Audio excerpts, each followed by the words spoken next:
महाकुंभ के शुरू होने से ठीक एक महीने पहले प्रधानमंत्री नरेंद्र मोदी प्रयागराज महाकुंभ का दौरा करेंगे। इसके साथ ही तमाम बड़ी विकास परियोजनाओं का उद्घाटन करेंगे। हमारे साथ बातचीत करने के लिए मौजूद हैं यूपी के डिप्टी सीएम केशव प्रसाद मौर्य। केशव जी, प्रधानमंत्री नरेंद्र मोदी 13 दिसंबर को प्रयागराज पहुंच रहे हैं। किस तरह से कार्यक्रम रहने वाला है प्रधानमंत्री मोदी का प्रयागराज?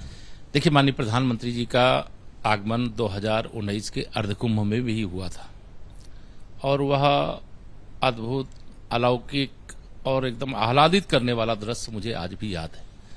कुंभ में आकर के उन्होंने पहले तो गंगा, यमुना, सरस्वती के पावन संगम में डुबकी लगाई और फिर एक कार्यक्रम को संबोधित करने से पहले मेले की स्वच्छता के लिए समर्पित कर्मचारियों को कुर्सी पर बैठाकर स्वयं जमीन में बैठ करके उनके चरण पखारने का काम किया, धोने का काम किया। पूरा देश रोमांचित हो गया। त्रेता युग हो चाहे द्वापर हो चाहे कलयुग हो, हर युग में जो एक महानतम जो व्यक्ति रहे, उन्होंने इस प्रकार से एक समरसता का भाव, एकता का भाव, अपनत्व का भाव, सब कुछ इस कुंभ के आधार पर देने का काम किया।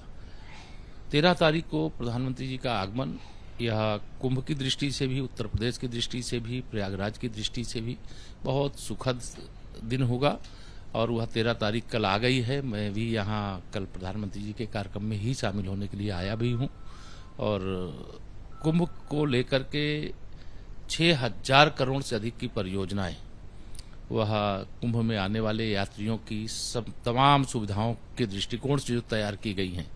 डबल इंजन सरकार की जो योजनाएं हैं, केंद्र सरकार और प्रदेश सरकार, देश में माननीय प्रधानमंत्री श्री नरेंद्र मोदी जी के नेतृत्व, उनके मार्गदर्शन में, प्रदेश में मुख्यमंत्री योगी आदित्यनाथ जी की अगुवाई में हम लोग लगातार जो यहाँ पे चाहते थे, वह सब कुछ आप आज देख सकते हैं। श्रृंगेरपुर धाम से लेकर के प्रयागराज कुंभ क्षेत्र तक। केशव जी, श्रृंगेरपुर में निषाद राज पार्क बनकर तैयार हुआ है, इसे कैसे देखा जाए, खासतौर पर क्योंकि एक जो सामाजिक समरसता का संदेश देने का प्रयास किया जा रहा है, क्या ये सामाजिक समरसता तक ही देखा जाए या इसे आने वाले दिनों में राजनीति से भी जोड़कर देखा जाना चाहिए, खासतौर पर एक वोट बैंक की अगर हम बात करें? देखिए, यह वोट बैंक की राजनीति के दृष्टि से जो देखने वाले होंगे वो जरूर देखेंगे, लेकिन त्रेता युग में मतलब भगवान श्री राम एक चक्रवर्ती सम्राट के पुत्र थे और जब वन की यात्रा पर जा रहे थे तो अपने बाल सखा अर्थात मित्र निषाद राज गुह जी को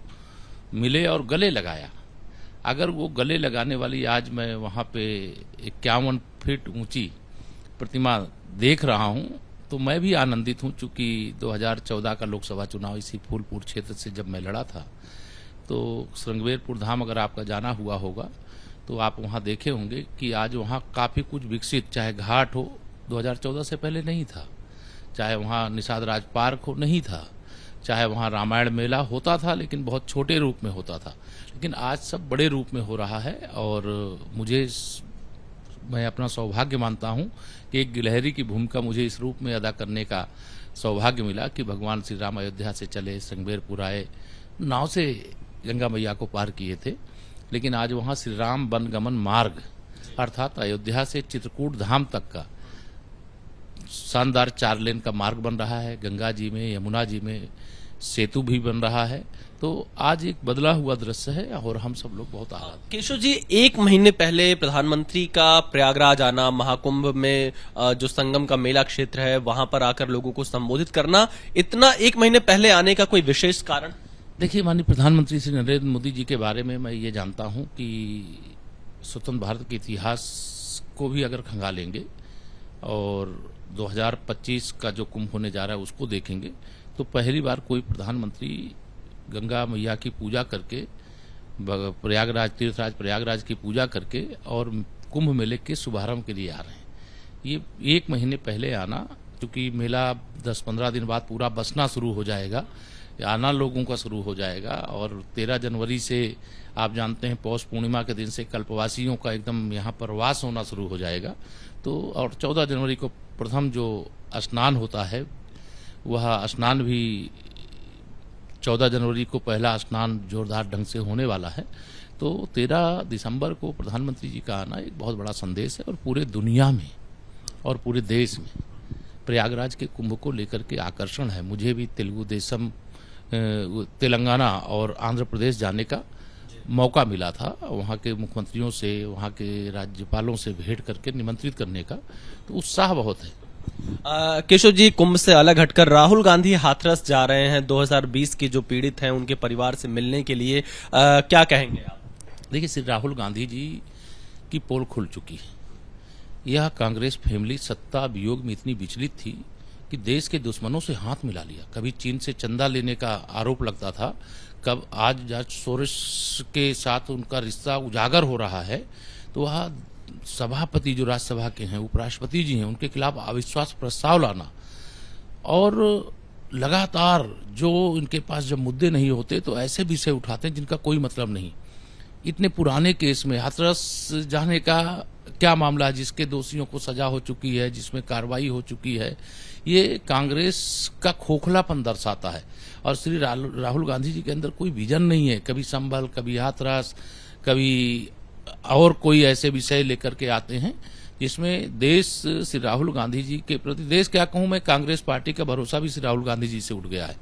जो इनका इंडी गठबंधन था वह कई टुकड़ों में बंट गया है।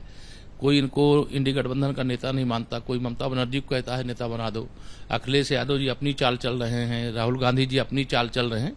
अर्थात कांग्रेस का कोई भविष्य नहीं है, अस्त होता हुआ सूर्य है।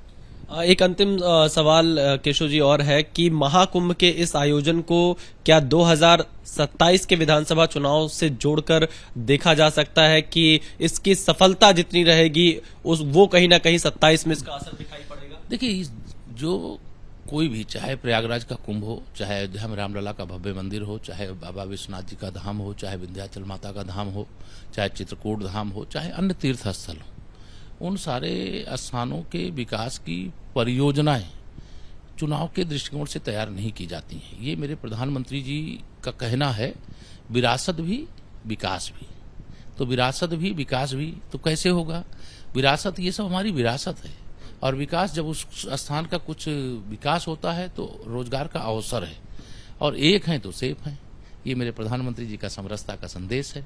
और समरसता का जो संदेश है, ये कुंभ केवल साधु संतों का संगम नहीं है, तीर्थ यात्रियों का संगम नहीं है, गंगा यमुना सरस्वती का तो संगम है ही, लेकिन यह कुंभ कई संदेश देने वाला है, लेकिन इसका राजनीतिक संदेश नहीं है। देखिए, केशव प्रसाद मौर्य का साफ तौर से कहना है कि कुंभ के कई संदेश हैं, एक है तो सेफ है से लेकर जो तमाम तैयारियां हैं महाकुंभ को लेकर, उसके बारे में केशव मौर्य ने जानकारी दी और कहा कि प्रधानमंत्री नरेंद्र मोदी 1 महीने पहले आकर तीर्थराज प्रयाग का यहां पर पूजा करके एक तरह से महाकुंभ का शुभारंभ करेंगे। कैमरामैन राजेश के साथ Vishal Pandey, ABP news, Prayagraj. For exclusive and insightful videos, subscribe to our new channel ABP Live Premium.